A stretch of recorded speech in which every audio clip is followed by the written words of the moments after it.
What's up guys, it's COD WW2 here, and in this video I'm going to be bringing you guys my initial impressions on Call of Duty World War II. I got the game the other day and it's been a ton of fun so far. I've been having a lot of fun playing it, and I'm just going to be talking about what I think about the game so far, the good things about it, the bad things about it. This isn't a full review, it's just me talking about what I think about it so far.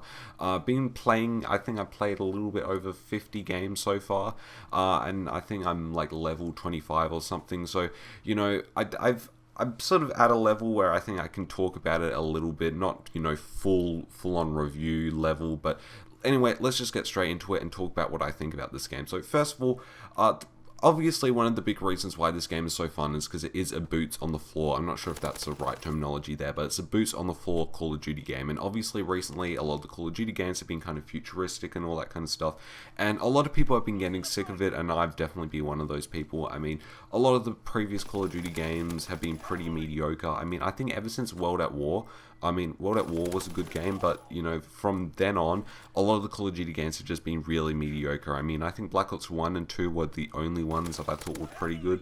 You know, I like Black Ops 2, I like Black Ops 1, but the others were pretty much just mediocre. I wasn't even that big of a fan of Black Ops 3, to be honest. But obviously, this is a boots on the floor game, so there's no jetpack stuff, there's no futuristic stuff, and you can use a lot more strategy, and there's a lot more outsmarting the teammates, rather than just somebody running behind you and killing you, or coming from all the sides, because obviously with all the jetpack stuff and all the futuristic stuff, it allows for all this really ridiculous nonsense that happens on the maps, and obviously that isn't in this game anymore. I've said obviously like a bunch of times in this video, but that isn't in this game anymore, so you can use a lot more strategy. So let's get into some of the good things, like more specifically about this game in particular, some of the good things about it. Okay, first of all, it looks good. This game, I think they might have updated the engine. I think with the Call of Duty games, they don't have a completely new engine, they just kind of update on the engine that they've already been using, I think. But the game does look good, it looks really good. They did a really good job with, you know, the graphics and all that kind of stuff, so that's all I really have to say. A lot of people kind of look at Call of Duty games and sort of quite hard on their graphics, and I think the reason why a lot of people would think that the Call of Duty games look bad is because the animations in them aren't the best. Admittedly, like if you compare the animations in a game like Call of Duty to Battlefield would just be superior, because there's a lot more like realism in the way the gun sways and all that kind of stuff, whereas obviously Call of Duty is more of a arcadey shooter, so the gun kind of just stays still, and that kind of just allows for that just kind of causes the eye to interpret the graphics as not being very good. But in this game, the graphics look really good. They look very real and all that kind of stuff, so yeah, so good job on that.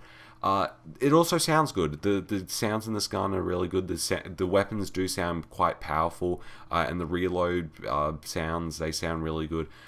So yeah, the sounds, the one problem that I do have with the sound though is that I'm not a big user of sound whoring. I mean, I have surround sound headphones, but I don't really use it. But if you're somebody that sound whores a lot, you may struggle in this game, because it is kind of hard to pick up on where your enemies might be coming from. It's also hard to tell whether it's an enemy or just a teammate.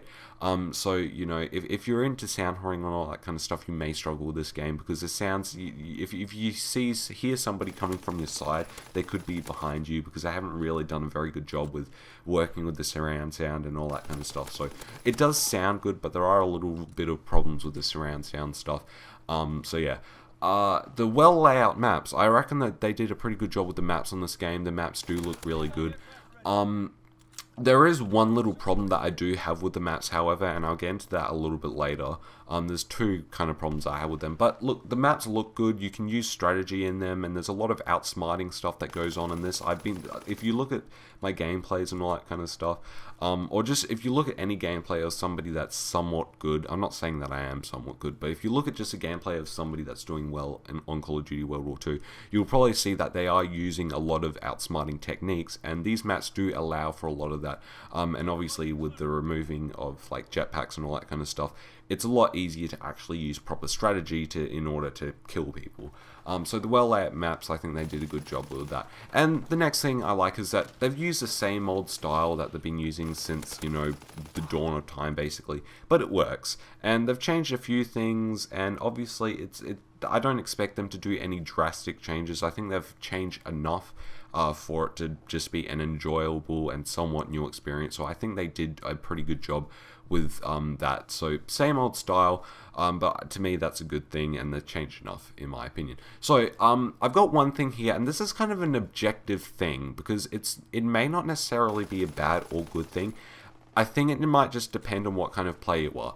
But the gunfights, you will often find that if you run into a gunfight with multiple people, you are going to lose. It's really hard to win a gunfight with, you know, 2 or more people.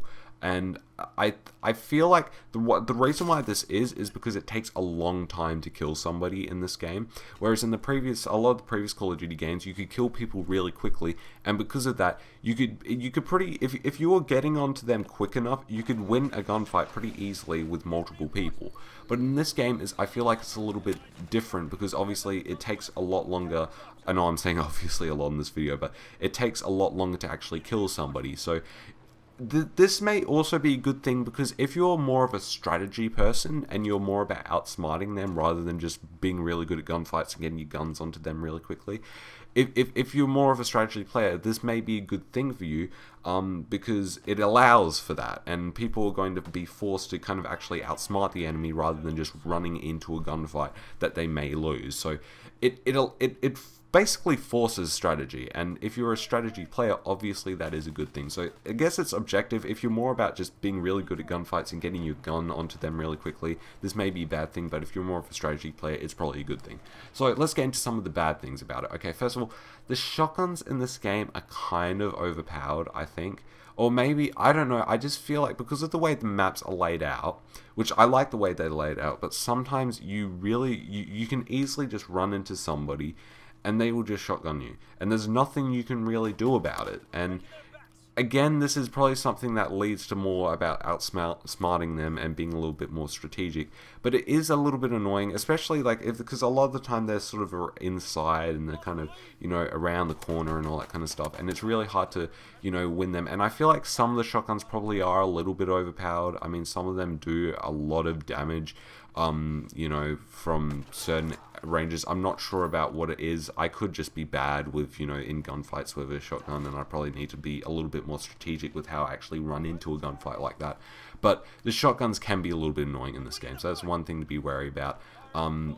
They could just be regular things, and it's just, you know, people just playing it strategically, because obviously you got to make them powerful at a close range, and you can't make them, you know, powerful at a long range. So obviously at a close range, to make up for the lack of power at a long range, it's going to be really powerful. So I guess it does make sense, but they can be a little bit annoying, so just be a little bit wary about that if you're going to get this game.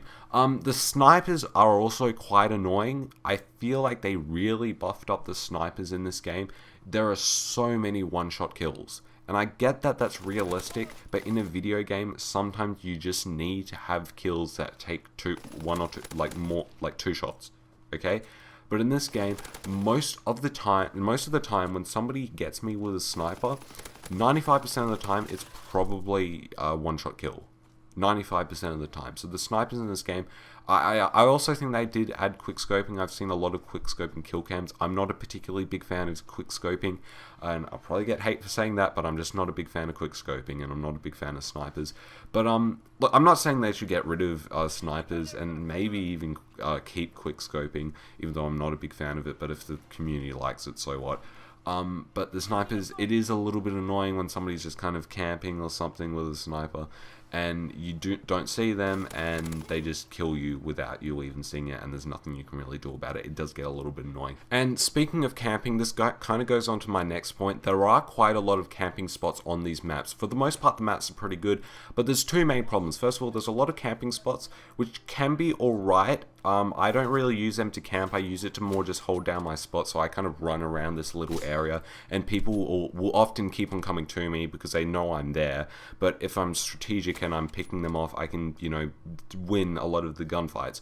But that does allow for a lot of camping spots and a lot of head glitching. I'm going to be honest, I do take advantage of the head glitching though, not so much the camping, but the head glitching, yes.